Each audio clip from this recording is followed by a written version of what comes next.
Happy Friday! I love it when I can start out the day saying that to you. 29th day of October 2021. This is Wake Up Wenatchee Valley. I'm Dan Kuntz, your host, and it's down the road we go on a jam-packed program. This happens occasionally, once or twice a month. The situation arises where we have basically a five pounds worth of programming in just a 4-pound bag to put it in. We're going to cram it. The bag is flexible, so we're going to get her in for you.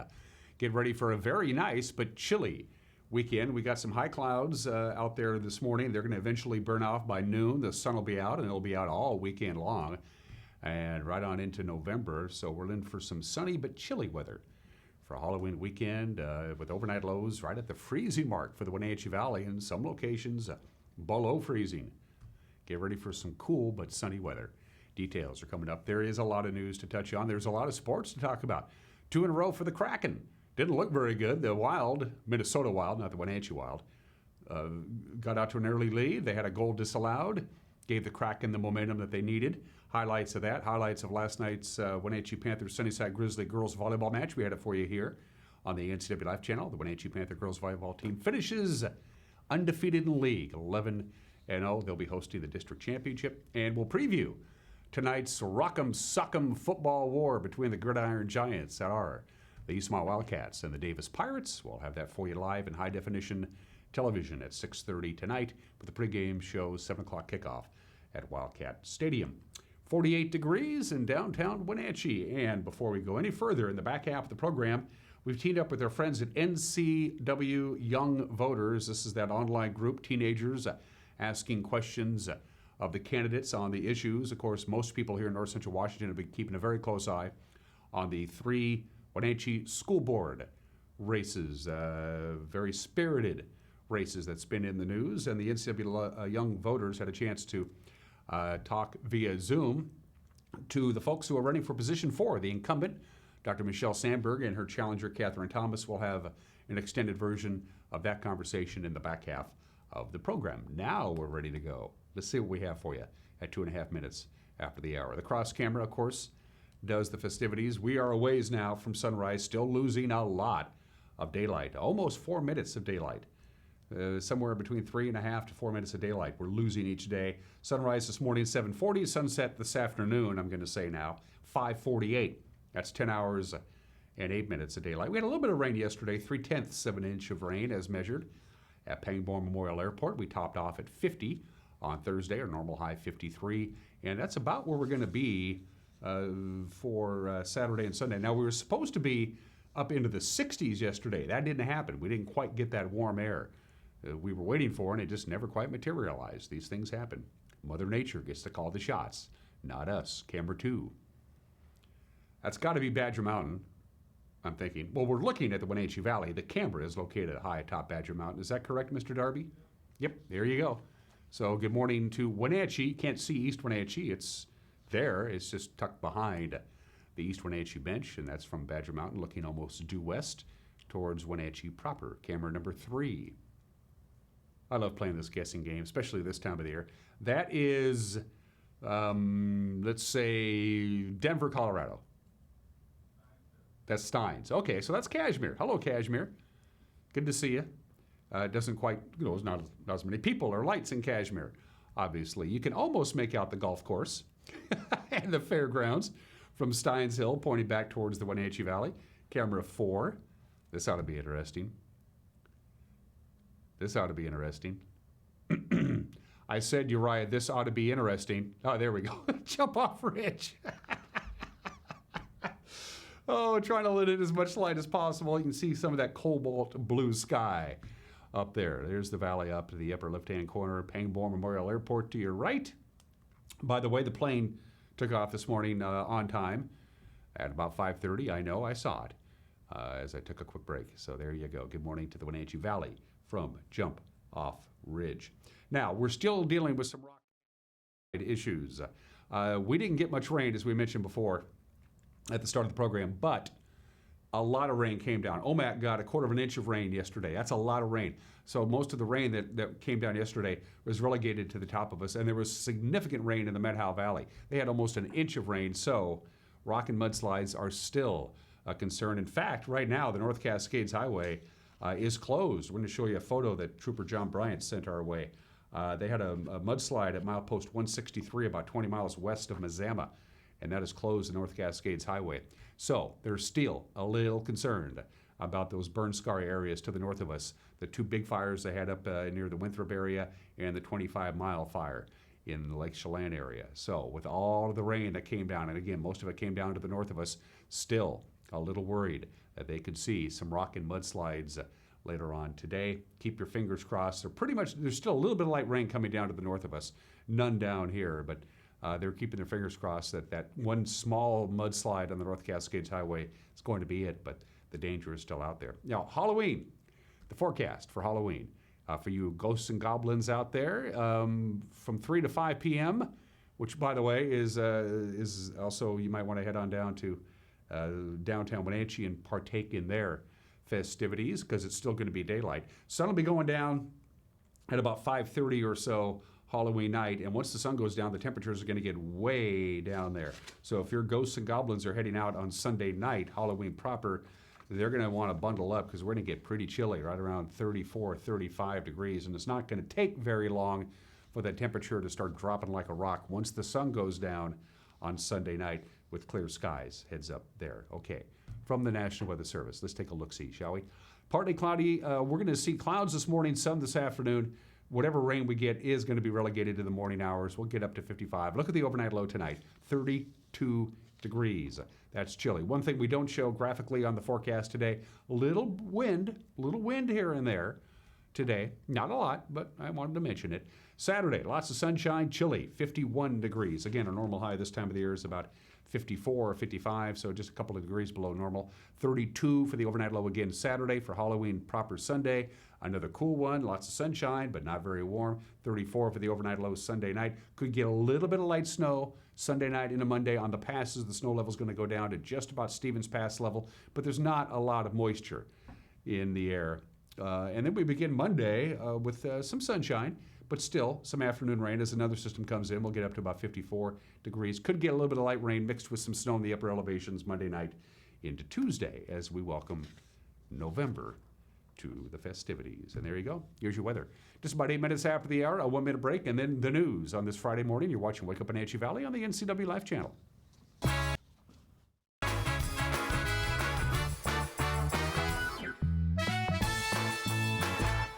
Kids are resilient. I just love their energy. They bounce back so quickly. I love the stories they tell. I love just their charisma, their character. I love to see that subtle smile that you pull out of a kid, when you start talking with them about something they really like. I just love what I do, and I can't imagine I would be as happy doing anything else. Hi, I'm Dr. Michele Sandberg, and I'm running for Wenatchee School Board. As a doctor, parent, and current board member, I'm excited and relieved that our students have now returned to school full-time with precautions in place to keep everyone safe. We're not quite back to pre-COVID times at school, but we are moving in the right direction with the community right behind us. Let's continue to make progress in a thoughtful and respectful manner for all of our students. Vote for Michele Sandberg for Wenatchee School Board.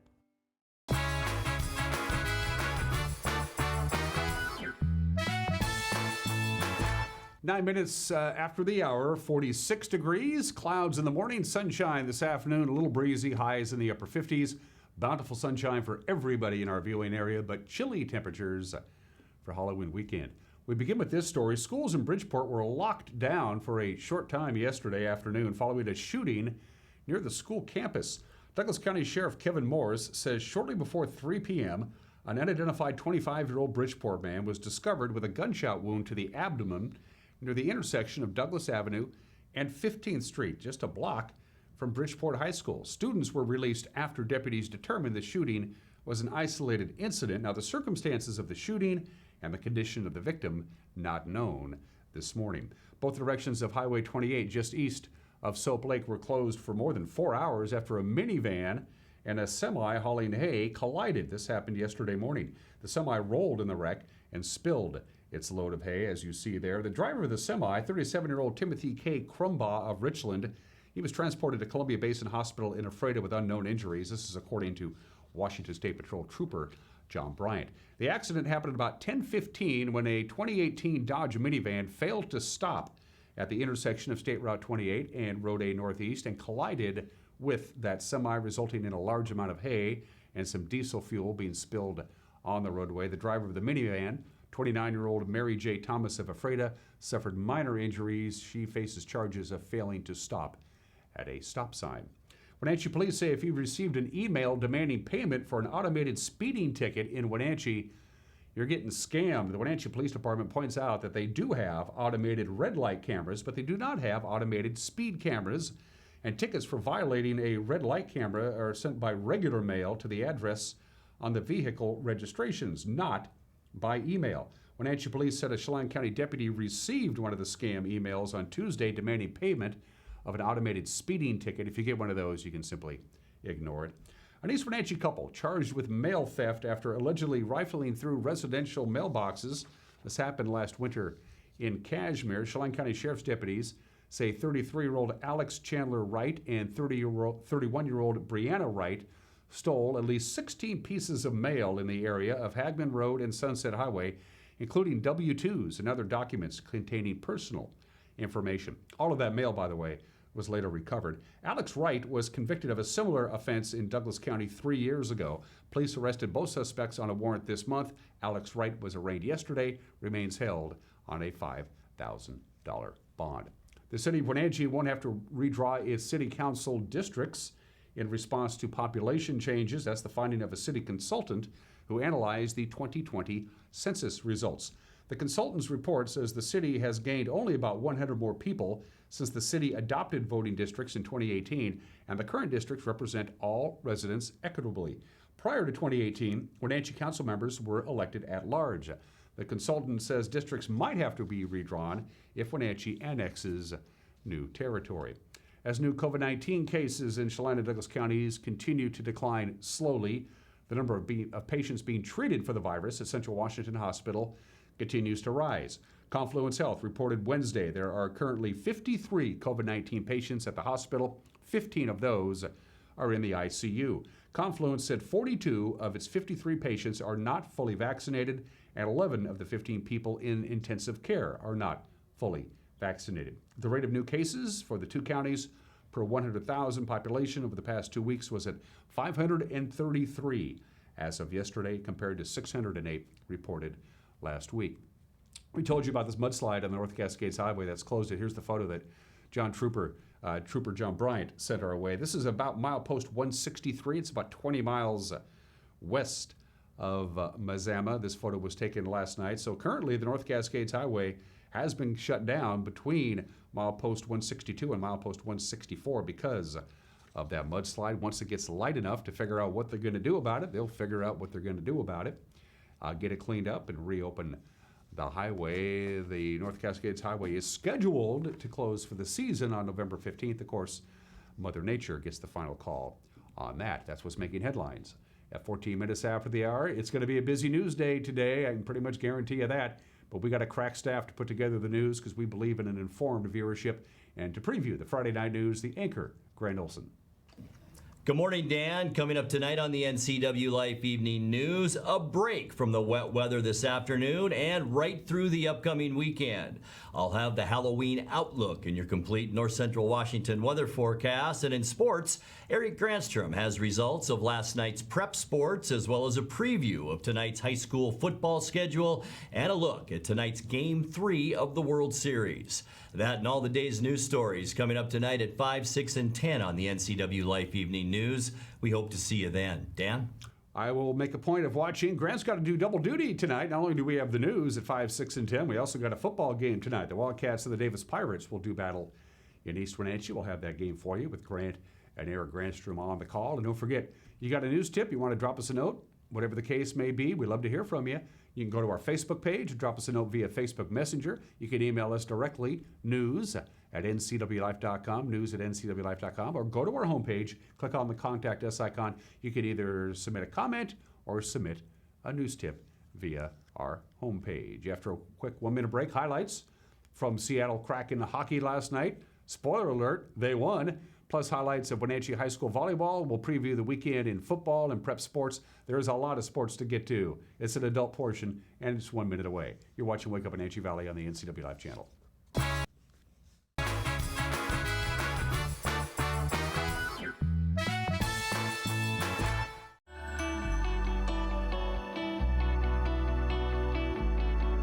Hello, North Central Washington. I'm Dave Tosh, Executive Director, Wenatchee Valley Senior Activity Center, and I'm excited to announce a new variety show entitled Vibrant Living, brought to you by the Senior Center. And I think you'll find it educational, informative, and a lot of fun. Join us for the new program, Vibrant Living. Hey, Ellie, what's troubling you? No one cares about insulation. Out of sight, out of mind, I guess. But it's just so effective and inexpensive. It's one of the best ways to warm your home. Cheyenne's PUD $1 per square foot rebate can often pay for the cost of a DIY blow-in installation to an attic. So are you gonna check out the rebates at CheyennePUD.org/save today? Yeah! Can you help me down? Let's go to CheyennePUD.org/save today.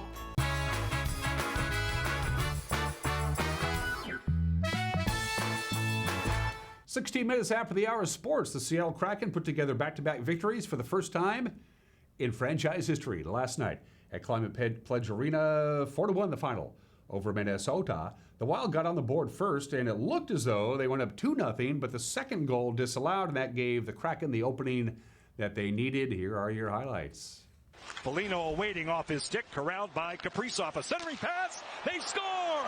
Ryan Hartman in the dead slot.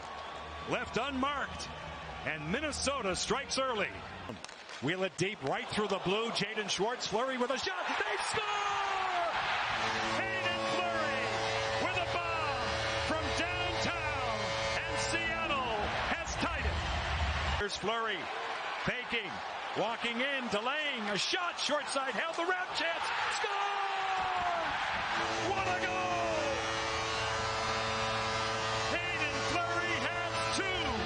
Comes Donskoy.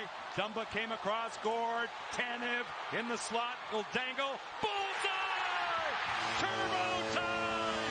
Brandon Tanev with an empty net goal. 3-1. Seattle. Giordano. Pinball wizard. Right in.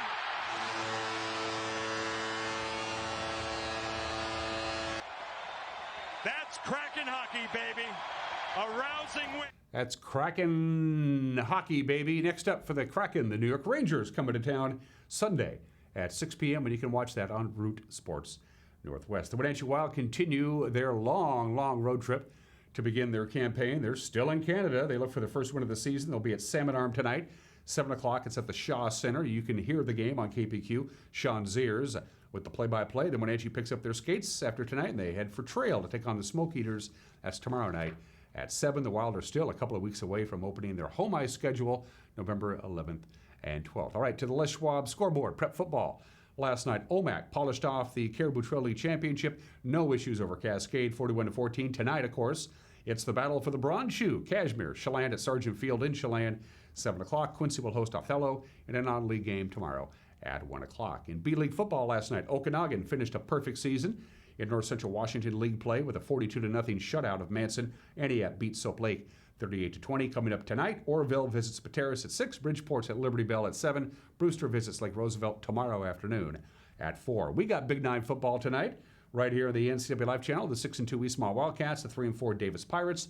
The Wildcats have continued to depend on their ground game to remain alive for the chase for the playoffs. They've rushed for 1,905 yards so far this season. Coach Michael Don says the credit obviously goes to the offensive line. Offensive line, I thought, has just been super physical all year and done a great job. With musical running backs because of injuries, they've just had a lot of different backs step in, and every back who comes in has been able to succeed. And that's a big part because our O-line's done a great job. And even subbing in offensive linemen, we've played a lot of different guys up there, and those guys have been able to come in and do a good job. So I'm proud of this group, and they've done wonderful for us. Our very own Eric Granstrom, a former offensive lineman himself, was at practice yesterday and gave the offensive line a little love because they're not normally on TV. It's the offensive line for the Eastmont Wildcats. Now, normally this is what running backs and quarterbacks see of these guys who are in the huddle. You don't really see their faces. All right, guys, turn around. Take your helmets off, for goodness sakes. We got to see your faces. And maybe a slide from Swan over here. You know, they're not the big uglies. Now, okay, I'm going to first have you introduce yourselves. So here we go. I'll go over here first. Andrew Swan, left tackle. Left tackle. Connor Praser, left guard. Okay. Alex Dufour, center. Okay. Tony Ortega, right guard. Okay. Gal Gonzalez, right tackle. Okay. Skylar Bryant, tight end. All right. So do you guys have a nickname for you guys? Or do the coaches have a nickname for you guys? For our O-line? Yeah. Not really, no.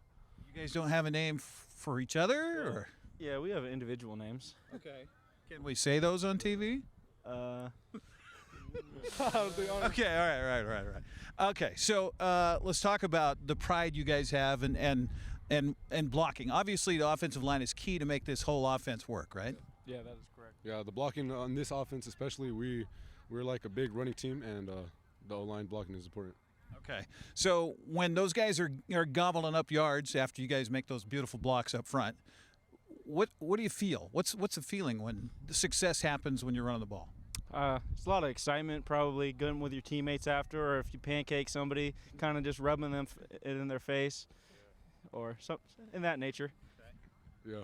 I mean, yeah, you're excited to see the running back succeed because, you know, you're the one who helps them get there. Despite their 3-4 record, Coach Michael Don says the Davis Pirates are a better team than their record indicates, and the Wildcats got to be ready to play tonight. They're competitive in every game. They don't blow anybody out. They don't lose by a lot to anybody. They had one game where the score looks real bad, but it was 7-0 at halftime. So, I mean, it's just one of those things where the wheels fell off late for them, but every other game they've been in it. They were in a one-score game with Moses Lake in the fourth quarter. Yeah. You know, they were in and out with West Valley. They've played teams tough. They've got a stud running back, you know, big 200-pound kid who actually moves real well. He's had a few 200-yard games this year, and we got to bring our big boy pants and be ready to go. Tune in tonight to check out more of Eric's conversations with Coach Don and the offensive line during our pregame festivities. It's Eastmont and Davis, 6:30 tonight. Pregame show, 7 o'clock kickoff on your home for local sports. That's us, the NCAA Live channel. All right, to the Big Nine football schedule for tonight. There you see it. Davis at Eastmont will have the game for you. Wenatchee will be in Yakima, the gateway to Wapato, to take on Eisenhower at 7 o'clock. West Valley is at Moses Lake. Kamiakin has a non-league game against Sunnyside. In Central Washington Athletic Conference play, it's afraid of visiting Prosser. Sela's at Grandview. Ellensburg will host East Valley of Yakima, and Othello is at Quincy tomorrow. Eastmont finished its girls soccer season with a win on the road last night. Through the Les Schwab scoreboard we go. They shut out Davis 5-0. They finished the season 9-3 with the win and scoring 5 goals. Eastmont earned 6 points in the standings, so they are momentarily in first place. West Valley is in second place. Wenatchee is in third, and Moses Lake is in fourth place. Wenatchee finishes the regular season Saturday at Sunnyside. West Valley will visit Davis, and Moses Lake will host Eisenhower. The Rams from West Valley need just a 1-0 win over the Pirates to claim the Big Nine championship. That would put Eastmont second and Wenatchee third. District soccer tournaments get underway for the smaller schools in our region tomorrow. The site will be Lieboftel Field at the Apple Bowl for the District 6 1A tournament. First game at 5 o'clock between Quincy and Cascade. 7 o'clock you have Cashmere taking on Chelan for the district championship. The District 6 1B 2B tournament takes place at the higher seeds, so Pateros visits Libertyville, Brewster will host Lake Roosevelt, and Bridgeport will play at Okanagan. That's at 11 a.m. tomorrow. Tenasket will take on Manson at 2 tomorrow afternoon. Wenatchee wrapped up a perfect Big Nine regular season with a 3-set sweep of Sunnyside last night. At Wenatchee High School, the final score is 25-19, 12-16. Senior Abby Black says it was an emotional week for herself and the other 3 seniors, but hey, they were glad that they got their focus together and they got the win. Chambers on the serve, gets it across. Back line for Wenatchee. There's a reserve set, and Abby Black tried to get it finished up, can't there. Back line to Bear. Here's up front the swipe, and Nell will get the point, and Wenatchee will get the match, and the Panthers finish the Big Nine undefeated at 11-0. There's been a lot of tears already, but it's kind of been ramping up, and we were really excited to play tonight. We're really excited to play at district, so we're not quite done, so I don't think it's quite hit us yet, but definitely It's getting to that point, and we're starting to feel it. Well, but also, I mean, thankfully, as a senior, this wasn't the last time you're going to play here. You get to host the district tournament because of the job you guys did. Undefeated, 11-0 in Big Nine. Tell me about how that feels. It's great. I don't know when the last time we hosted districts was, but 2012. So I wasn't around, but really excited, super proud of our team, and just really excited for the opportunity. Yeah. Also last night, girls volleyball, again, courtesy of our friends at Les Schwab. Your scoreboard: Eisenhower swept Moses Lake. Ephrata blanked Grandview. Moses Lake Christian set up Pateras, and Tenasket took care of Liberty Bell. The District 6 1A tournament tomorrow at Wenatchee High School. Cashmere and Chelan play for the District 6 title at 3 o'clock. Omak and Cascade will square off in a loser-out game at 5, and then the loser of the Cashmere and Chelan game will face the winner of the Omak Cascade match at 7 for our last chance to move on to the crossover games next week. All right, college football, Rock'em Sock'em Football Wars, 12 noon kickoff tomorrow in Tempe, Arizona for the Cougars, taking on the Sun Devils. Central Washington will host Lincoln. They're out of California. That'll be in Ellensburg at 6 o'clock tomorrow. The Huskies have the nightcap. They'll be on the farm, taking on Stanford at 7:30 on FS1. Eastern plays nobody. Seahawks have one more week before they play nobody, but they have to play somebody this week, and that's Jacksonville. They're 1-5. The Jaguars are. Seattle 2-5. Sunday afternoon at Lumen Field. You can see the action on the Columbia Broadcasting System. And the 117th edition of the World Series resumes. Games 3, 4, and 5 this weekend in Atlanta. Tonight and tomorrow night's games at 5:09. Sunday's game 5:19. Fox TV is where you can watch it, which is what I'll be doing, except tonight. I'm working. And those are just some of the games that people are playing on this Friday, October 29th. I had three obscure holidays to choose from. Today is National Hermit Day. Of course, if you're a hermit, you don't know because you don't communicate with anybody else. Today is National Cat Day, which is cool, but we do that at a different time. It's National Oatmeal Day. I try to avoid food-related holidays, but hey, it's oatmeal. Oats go back so long. It goes back to Egypt's 12th dynasty. And they think that actually the Chinese knew and consumed oats long before that. In Europe, in Germany specifically, is when they began to eat oats for breakfast. But then when the Romans conquered Europe, they scoffed at the idea that you eat oats. Oats is what you feed to your horses, not yourself. And so between the Romans and the Greeks, the human consumption of oats kind of fell down to nothing. They just gave them to their horses. So what really did it was Britain. Britain has the perfect climate for growing oats, especially in Scotland. They could grow oats like nothing, and it became a staple of the Scottish diet and eventually the British diet. And of course, now oatmeal is enjoyed all over the world. I mean, come on, it's super healthy for you. It's rich in antioxidants. Oatmeal fights inflammation, and this is a fascinating statistic. They did a recent study that shows premenopausal women who consume a fiber-rich diet, including oatmeal, have half the chance of developing breast cancer as women who don't eat lots of fiber premenopausal. That's remarkable. Oatmeal, it's good for you. Well, true oatmeal is. When I eat oatmeal, I put a bunch of stuff in it that's not so good for you. Kind of offsets that, I guess. 28 minutes after the hour. Not a significant day in history, but boy, a couple of big things happened.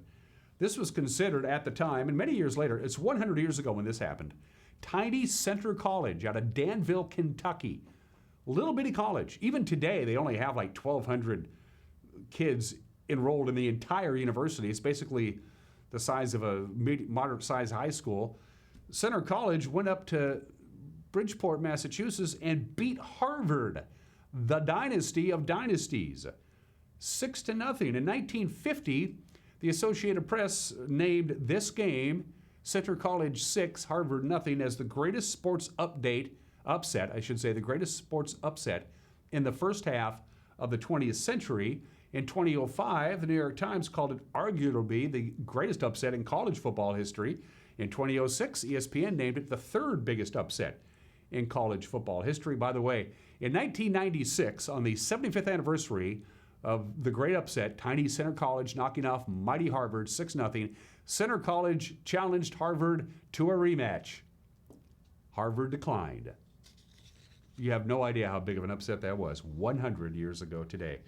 And finally, October 29th, 1929, 92 years ago today. They knew it was coming. It started on October 24th. That was Black Thursday. Stocks began to collapse. Friday, they have an even worse day. They took a break on Saturday, thank goodness, and Sunday. Stock market reopened on that Monday, and the sell-off continued. A bunch of people tried to prop the stock market back up again, but it was built out of a house of cards. And finally, well, Black Tuesday, October 29th, 1929, the great bull market of the 1920s simply collapsed. The Great Depression began 92 years ago today. 31 minutes after the hour, birthdays. Bob Ross. He's on his second, even though Bob's been gone now for a long, long time. He died of cancer at the age of 52 in 1995. He's back in it. A lot of people rediscovered the joy of painting during the COVID pandemic. They were locked at home, and PBS began to rerun episodes of The Joy of Painting. Of course, Bob Ross was the host. He spent 20 years in the Air Force. He was stationed in Alaska. With not a lot to do and not a lot of daylight, he took up painting, got to be pretty good at it. By his own estimation, Bob Ross estimated he completed more than 30,000 paintings in his own lifetime. Now, the ownership of the paintings and the Bob Ross estate and the Bob Ross legacy is a very contentious issue right now. It's too complicated for me to explain on television. Just Google Bob Ross paintings and you'll read all about it. Basically, there's a lot of Bob Ross paintings hanging around there that nobody can... Anyway, I would love to have a Bob Ross original in my house. We missed Bob, Lord of the State, 1942. Richard Dreyfuss, 74 years old today, won the Academy Award for Best Actor for The Goodbye Girl, American Graffiti, Jaws, Close Encounters of the Third Kind, Stand By Me, Always, the movie that was filmed in Ephrata. What about Bob, Mr. Holland's Opus? What's Richard Dreyfuss doing nowadays? I don't know. He's 74 years old today. Homer Simpson is 64 years old today. Happy birthday to Homer Simpson, also turning 64 today. Grandpa Simpson, Barney Gumble, Krusty the Clown, Sideshow Mel, Groundskeeper Willie, Mayor Diamond Joe Quimby, and Hans Moleman. They're all voiced by Dan Castellaneta. Castellaneta. I never pronounce his name correctly. Happy 64th, Dan Garrett. And like all Dans, he's a handsome, strapping dude. 33 minutes after the hour. Gonna take a break. Got an opinion from Mike Mad Dog Magnotti. He's not a big fan of tipping certain ways. He'll talk about that. And then, as I mentioned at the top of the show, the NCW Young Voters, that online group, teenagers asking questions of the candidates. They've been doing this for a couple of years. We have an extended version of the interview that they did with Wenatchee School Board candidates for the position number 4, incumbent Michele Sandberg and her challenger Katherine Thomas. And that will be coming up as well. You're watching Wake Up Wenatchee Valley on the NCW Live channel.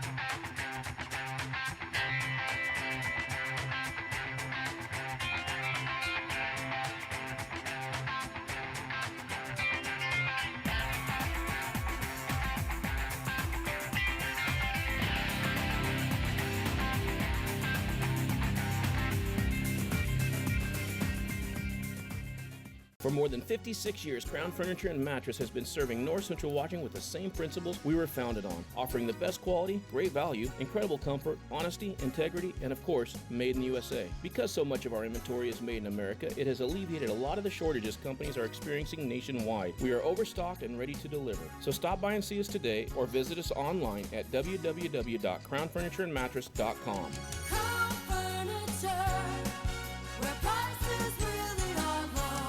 The Clearwater Soluna Casino is the perfect place to meet in East Wenatchee. The Old West theme takes you back in time with casino gambling and poker tables. And now you can play the best games on or off the tables. Stop by and check out the new game room. All your favorite games and extended late night hours makes the Clearwater your best bet for a great time. And if time slips away having so much fun, stay the night next door at the Cedars Inn. It's all here nightly at the Clearwater Soluna Casino in East Wenatchee.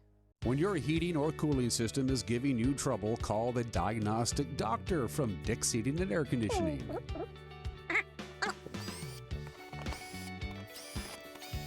Here's the culprit right here. All joking aside, when you call Dick's, you're calling 35 years of experience at customer service right here in the Wenatchee Valley. Dick's strongly believes in repairing before replacing, and they service all major brands of HVAC units.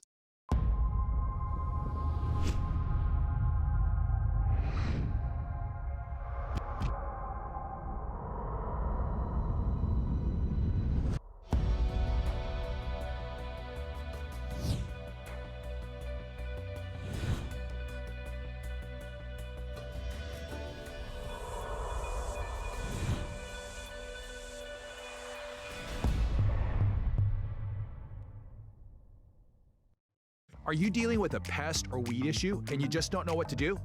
We use the best pest control methods approved for areas with kids and pets. Whether it's rats, mice, ants, or spiders, or something else altogether. We provide the coaching and solutions you're looking for. And you can know that your dollars are supporting a local, family-owned and operated business. Allow us to help you get back to living healthy and pest-free. Harvest Valley Pest Control. Hey everyone, Fletcher and Amy Ellington here from Live It Up. In the investment world, ROI stands for Return on Investment. Well, how does better health, better wealth, and better relationships sound for ROI? Join us every week right here on NCW Life and learn how to invest in the most important asset, you. We're going to answer your questions and provide some weekly inspiration so you can create a life that you love. Join us on Live It Up.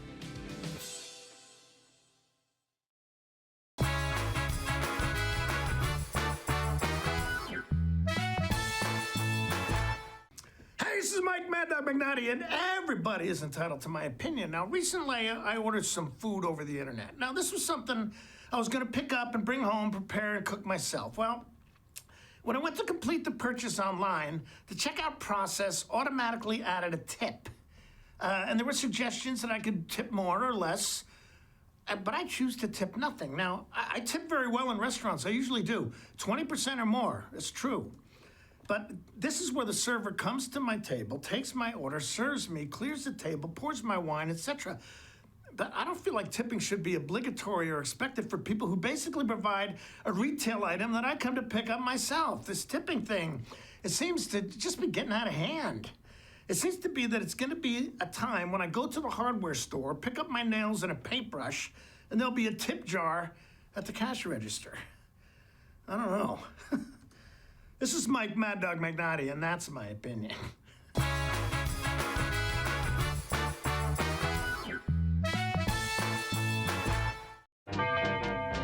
Don't make plans to store your boat for the off-season until you've checked out the Super Package from Bob File Boats and Motors. With this package, you just drop your boat off for winterizing, and they take it from there. When you pick it up in the spring, it'll be ready to go for the next season. There are too many features in the Super Package to list here, so get the details. 509-884-3558. Bob File Boats and Motors, we're dealing.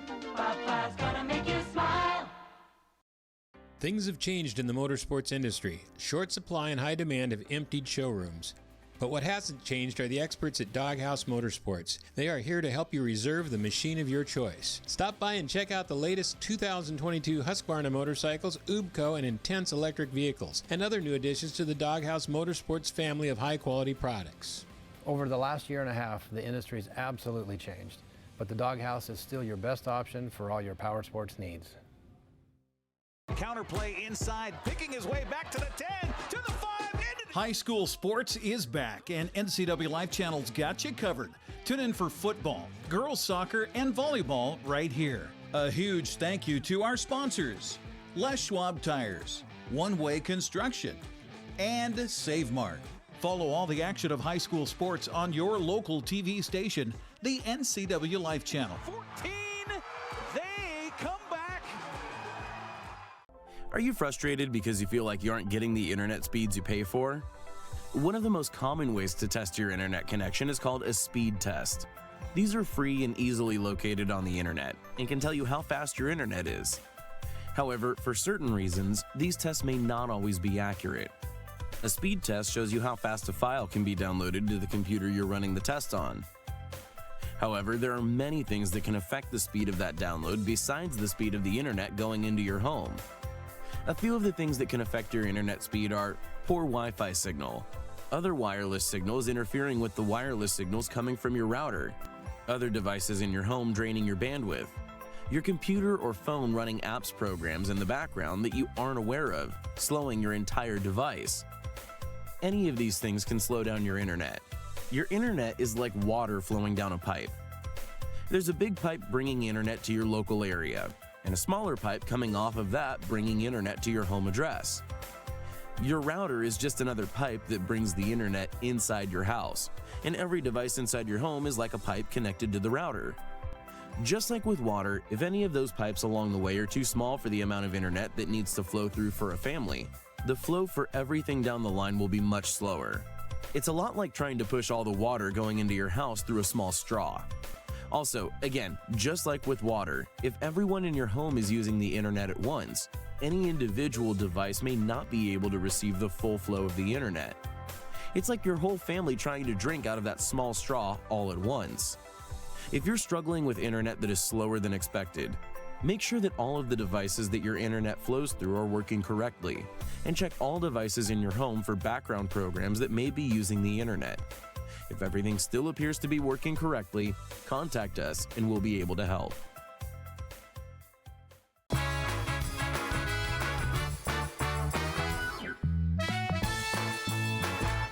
41 minutes after the hour, NCW Young Voters is an online group in which teenage organizers ask local candidates on the key issues in their campaigns. And today we're presenting our second segment from those forums. You're going to hear from Wenatchee School Board Position 4 candidates. The moderators interviewed the incumbent, Michele Sandberg, and her challenger, Katherine Thomas. Our first question in this section is, what are your top 3 goals you would like to accomplish as a school board member? And Michele, you can start us off. My number 1 goal for this year, and again, this is not just my goal, but our entire district's goal, is that we want to keep kids in school full-time, in person, in a safe manner, which we've been able to do so far. I know we've had a number of students on quarantine, but we've been able to contain and not have spreading. I know with athletics, that's challenging because sometimes our athletic students are in close quarters and sometimes they're not masked or sometimes they are. So we've taken precautions to make sure that students are in the best places that they can be, and quarantining if they need to. We want to be sure that we're meeting our educational goals for each student this year. Testing is starting up soon. We'll kind of see where we are right now, and we're hoping to make some significant gains over this next year. I know some students, online learning was not a good fit. So I think that's one of our biggest goals for this year, my goal and the board's goal. I think another goal is that, again, district budget is a big piece of what we do. And we want to be sure that we're not only having the resources that our students need for a pandemic, but that we can continue to have them after the pandemic. We know that mental health concerns have been on the rise for a while. We've had more social emotional learning to help engage with that, but we need to continue that. Also, our academic standards, we want to do better. We have plans in place to make our literacy rates better and our understanding of math standards better for all of our students. So you'll see more of that unfolding as our strategic plan comes out to the community. Those are also goals. And then also one of our board goals is equity, along with academic excellence and accountability. So equity is really about meeting the students, each student where they are, and giving them what they need to be successful, whether that's academic support, emotional support, or other supports that may be neither, but are critical for that student to be able to engage in learning in a positive way. So those are predominantly my goals. Budgetary, being sure that we have our resources continuing, and then also keeping our kids in school. And I can provide that leadership. Thank you. I agree with Michelle that most importantly, we need to keep our kids in school full time. But I think we also need to ask the question, what does a victory against COVID look like? What are the goals that we're trying to meet for our kids to have normalcy again and make them feel that they're safe, their lives don't have to be irrevocably changed by COVID. So I think that that's something that we have to focus on in addition to keeping them in school full-time safely. Secondly, I think that something that's very important is bringing back local control. I think that our curriculum, the things that are going on in the Wenatchee School District cannot be mandated by Olympia or Washington, D.C. I think that the school board that at present is happy with the mandates and the things that are passed down from Olympia. So they just simply say that there's no way to fight back against that. There's nothing we can do. And I disagree with that. I think that the RCW code 28A gives school boards some leeway to make some choices that are reflective of the values of their community.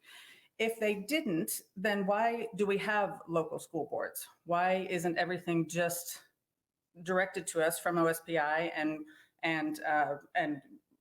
there would be no need for a school board? But I think that the school board are members that are elected by the community that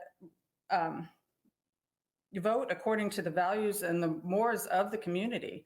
I think that's what the parents are looking for. I think they're looking for a local school board that shares their values and votes according to the things that they want. So I think there is some work to be done there for sure that allow our school board. I know Michelle says that we don't have any leeway with that, and I disagree. I think that there is the opportunity for the school board to have more local control, to have the voices of the parents heard. And I think that's a critical element. I think we've seen that parents are very frustrated by not being heard by their school board. They want to be heard. They don't have the opportunity in the 3-minute short time frame of speaking at a school board meeting to say what they want to and then receive feedback. So I think that there is a really serious missing element with our school board in that we're not having town halls, we're not having question and answer sessions, times when parents can say what their concerns are and get some feedback from the school board. Our next question is, what can be done to improve student achievement and ensure all students are prepared for life after high school? According to OSPI, our report card is really sad. Only 53% of students meet the standards for English. Only 43% of students met the standards for science, and a dismal 37% of students met the standard for math. That's embarrassing. We have amazing, bright, driven kids that are so much better than that. And we have fantastic educators that have devoted their lives to helping prepare students for life after high school and whatever that may be.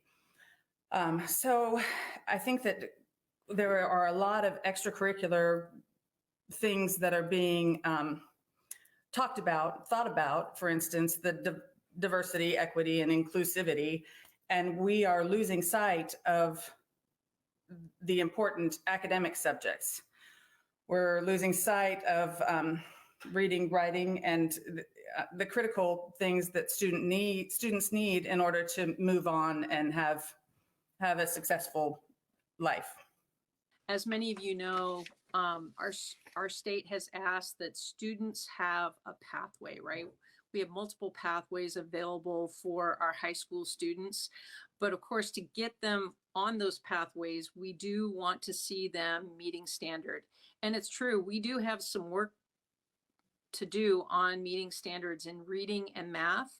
And that is part of our focus with the strategic plan. We've, over time, we've had high rates of poverty. We have 50 to 60% of our kids living in poverty. That's challenging. It's challenging to learn when you're worried about how your life is going to be, making ends meet for your family, for the parents, making sure that your kids are fed. I'm really quite relieved that during the pandemic, our federally run programs for the free and reduced lunch has been expanded to be district-wide. I wish that the district could take credit for that, and we certainly accept that, but we want our kids fed so they come and they're ready to learn. And I think that's a great barrier for a lot of students. We want to be sure that kids are fed, that they're rested, that they're supported. And I think social emotional learning is important in that for student achievement. It's also important to recognize that there's a lot of things outside of writing and reading and math that are also important, like our arts programs, our athletics, all our different clubs, and other types of academic support programs like Math is Cool and drama clubs. I mean, there's so many different things our kids can be involved in, but we want to be sure that they are supported first and foremost. So the following are all questions submitted by local young people. And the first question is from Ashley, who asks, how will you help encourage and foster a culture of inclusivity in our schools? So I think inclusivity is different things to different people. If you're a person of color, it means that you're not getting called names for being a particular race that you are or a particular gender. If you have other things going on in your life, whether it's mental health concerns or other struggles, poverty, it's unfortunate. Sometimes people are unkind. And I think we need to continue to teach kindness, both in our schools and outside of our schools. My kids are half Asian. My husband's Korean.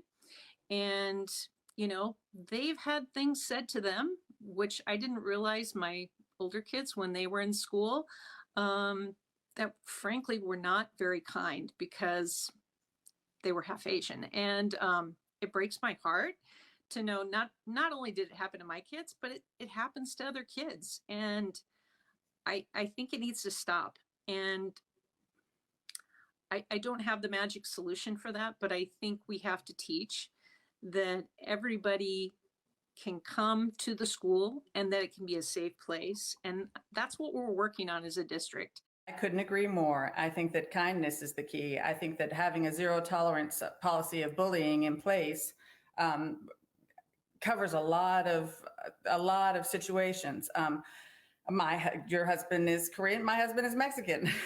So I understand. We've spent 9 years in El Paso with my husband's family prior to being here. And so living in a completely different culture, primarily Hispanic, was, and my daughter went to a only Spanish speaking full immersion program at a Montessori school for 7 years. So that was kind of a time that we really tried to embrace my husband's side of the family and that Hispanic culture.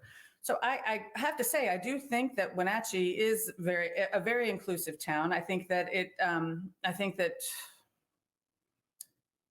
people are very welcoming, and I think that the schools do a great job with not tolerating the bullying and having the many clubs and groups and help, basically counseling help that kids may need to have people to reach out to if there is an instance of that kind of treatment.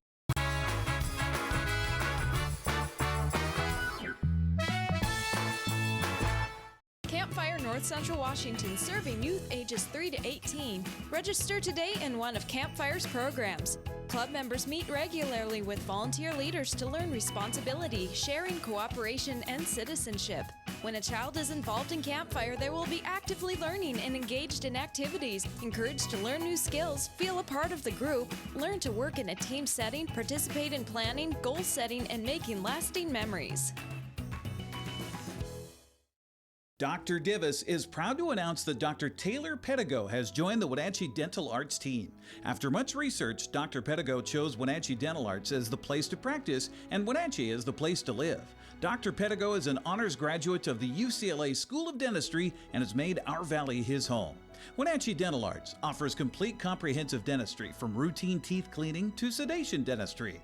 Wenatchee Dental Arts now offering 2 dentists to serve all your dental needs. Call for your appointment today.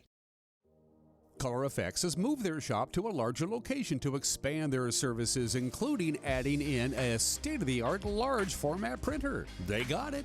You need banners? They got them. You need vinyl decals for your cars, trucks, vans, or trailers in just about any size? Yeah, they got it. ColorFX has also been providing fun swag and clothing for local churches and high schools around our valley for decades. Support your local print shop. Call ColorFX in Cashmere today.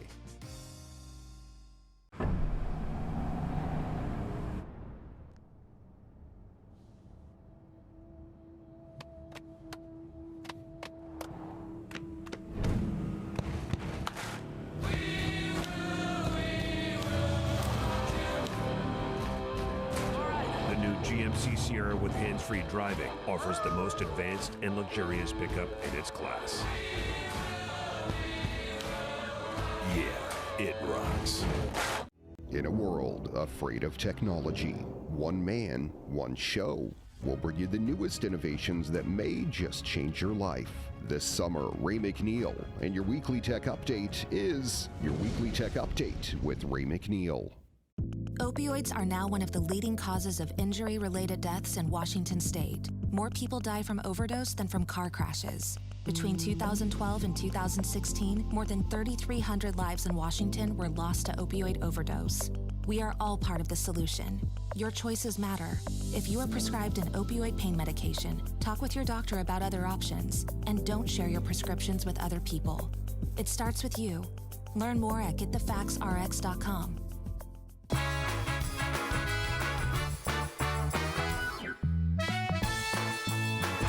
Now that the sun has begun its journey across the sky here on this last Friday of October, we're in for a very pleasant day today, but a couple things we're keeping a very close eye on, specifically to the north of us. We only had a little bit of rain yesterday in the Wenatchee Valley, 3/10 of an inch of rain as measured at Painbar Memorial Airport. That was here in the Wenatchee Valley. Up north, they got considerably more rain. They had a 1/4 of an inch of rain in Omak, more even in the Methow Valley area. Twisp got a lot of rain. Mazama got a lot of rain. Winthrop got a lot of rain, and they're still worried about those rocks and mudslides. In fact, there was a mudslide on the North Cascades Highway at milepost 163. That's about 20 miles west of Mazama, and that is closed temporarily anyway, the North Cascades Highway, and they're still not out of the woods yet where these burn scars are. Again, the 2 significant fires they had up in the Winthrop area over the summer and the 25-mile fire on the north shore of Lake Chelan has loosened up a lot of that soil. There's not a lot of vegetation keeping the soil attached to Mother Earth, and so still, with all the rain that they had to the north of us yesterday, rock and mudslides very much a concern today. Now, as far as the Halloween weekend is concerned, specifically Halloween proper on Sunday, going to be beautiful. Lots of sunshine. We'll be hovering right around 50 or so degrees. Of course, with the sun coming down pretty early now, it'll be about 5:30 when the sun goes down on Sunday. And once the sun goes down Sunday night, it's going to really cool down. So if you're doing a trick-or-treating on Halloween during the day, it'll be fairly pleasant, although cool. At night, it's going to get downright cold because we're in for some clear skies and some cold air is coming in, a cold front heading our way. So here's your forecast from the National Weather Service. Going to see some sunshine today. It's already starting to burn off the clouds. We'll get up to about 55. We'll get to 32 for the overnight low tonight. It is going to be chilly once the sun goes down at 5:48 this afternoon. Clear and sunny and very pleasant, but cold on Saturday with a high of 51. Again, right about the freezing mark. This is for the Wenatchee Valley. 32 for the overnight low. Many locations that are susceptible to the cold temperatures will see it even colder than that. All right, that's it. Have a great weekend. We'll be back on Monday. Take care. Bye-bye.